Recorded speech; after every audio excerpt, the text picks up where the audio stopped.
नमस्कार, आप सभी का ऑथर हरीश शर्मा में स्वागत है। आज मैं बात करूंगा अक्षय कुमार के बारे में। अक्षय कुमार ने रिसेंटली अभी एक पोस्ट किया है और उस पोस्ट के माध्यम से लोगों को जवाब दिया है। अक्षय कुमार से बहुत दिनों से सवाल पूछा जा रहा था कि अगर आप भारतीय थे तो कनाडा की नागरिकता आपने क्यों ली, और कुछ दिनों से इस बात को लेकर उनको टारगेट किया जा रहा था, स्पेशली किसान आंदोलन के बाद, क्योंकि अक्षय कुमार देशभक्ति की बातें करते हैं। उन्होंने देशभक्ति के ऊपर फिल्में बनाई, आर्मी वालों के साथ मिलते थे तो कुछ, और बीजेपी से भी उनके क्लोज रिश्ते थे। तो इस बात को लेके उनको टारगेट किया जा रहा था कि अगर आपको देश से इतना ही प्रेम है, हिंदुस्तान से इतना ही प्रेम है, तो आपने कनाडा की नागरिकता क्यों ली। और इस बात का जवाब उन्होंने अब दिया है। कुछ दिन पहले उन्होंने बताया था कि उन्होंने कनाडा की नागरिकता छोड़ दी है और अब वो इंडियन है। अब जाके फाइनली उन्होंने कहा है कि उन्होंने कनाडा की नागरिकता क्यों ली थी और क्यों छोड़ी।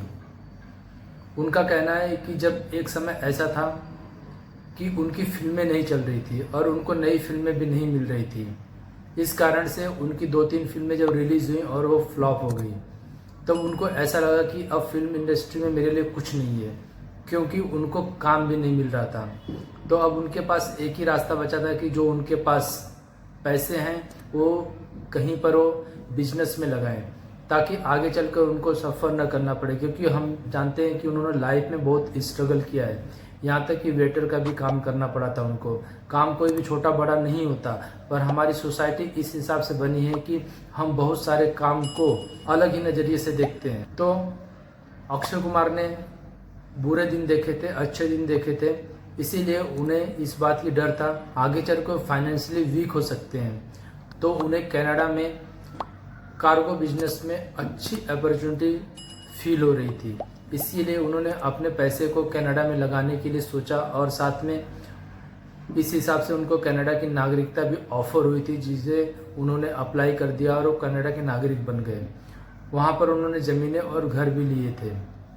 पर जब उनको इस बात के लिए ट्रोल होने लगे और जब उनकी फिल्में चलने लगी, तो उन्होंने सोचा कि फिर से भारत में रहने के लिए, क्योंकि अब उनका फिल्मी करियर बहुत अच्छे से चल रहा था और एक साल में 5,000 का टैक्स भरने वाले बॉलीवुड के पहले अभिनेता हैं जिन्होंने एक साल के अंदर 5,000 का टैक्स भरा है।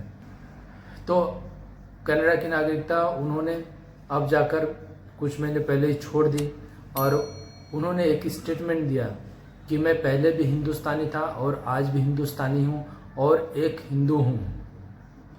और साथ में उन्होंने क्लियर भी किया कि उन्होंने कनाडा की नागरिकता किस वजह से ली थी और अब वो नागरिकता कनाडा की क्यों छोड़ रहे हैं। लेकिन हमें यहाँ ये भी याद रखना होगा कि कनाडा के नागरिक होते हुए भी भारत के भी नागरिक थे और यहाँ पर टैक्स भी पे कर रहे थे और हर एक मौके पर भारत को सपोर्ट भी करते थे।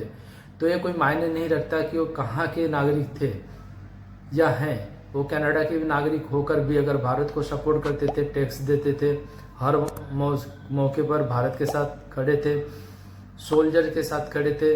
हमको पता है कि उन्होंने एक ऐप भी बनाया था जिसमें हमारे जो जवान सरहद पर शहीद होते हैं उनको फाइनेंशियली सपोर्ट भी करते थे। तो अगर कोई हिंदुस्तान का नागरिक होते हुए भी ये सब काम नहीं करता और कोई दूसरे देश का नागरिक होते हुए भी ये सब काम करता है, तो हमारे लिए वो महत्वपूर्ण है कि हमारे देश के लिए कौन क्या कर रहा है। फिर भी हमारी एक मानसिकता है और उस मानसिकता के हिसाब से हम काम करते हैं। तो कुछ लोग जिनको ये बात हजम नहीं होती थी, उन्होंने उनको ट्रोल किया और जब उनको ये बात रियलाइज़ हुई कि हाँ, मैं कनाडा का नागरिक हूँ और हिंदुस्तान का भी नागरिक हूँ, पर उस कनाडा की नागरिकता को लेकर मुझे ट्रोल किया जाता है, मेरी देशभक्ति पर सवाल उठाए जाते हैं, इसके बावजूद मैं इतना सारा कार्य देश के लिए करता हूँ फिर भी। तो उन्होंने कनाडा की नागरिकता छोड़ना ही बेहतर समझा और उन्होंने कनाडा की नागरिकता छोड़ दी। अब वो हिंदुस्तानी हैं। उन्होंने कहा है कि मैं हिंदुस्तानी हूँ और एक हिंदू हूँ और इस पर मुझे गर्व है। तो आप इसके बारे में क्या सोचते हैं, कमेंट्स करके जरूर बताइए। मिलते हैं अगली वीडियो में, तब तक के लिए नमस्कार, वंदे मातरम। चैनल को लाइक कीजिए, सब्सक्राइब कीजिए, बेल आइकन बेल को प्रेस कर लीजिए ताकि आपको नोटिफिकेशन सबसे पहला मिलता रहे। मिलते हैं अगली वीडियो में।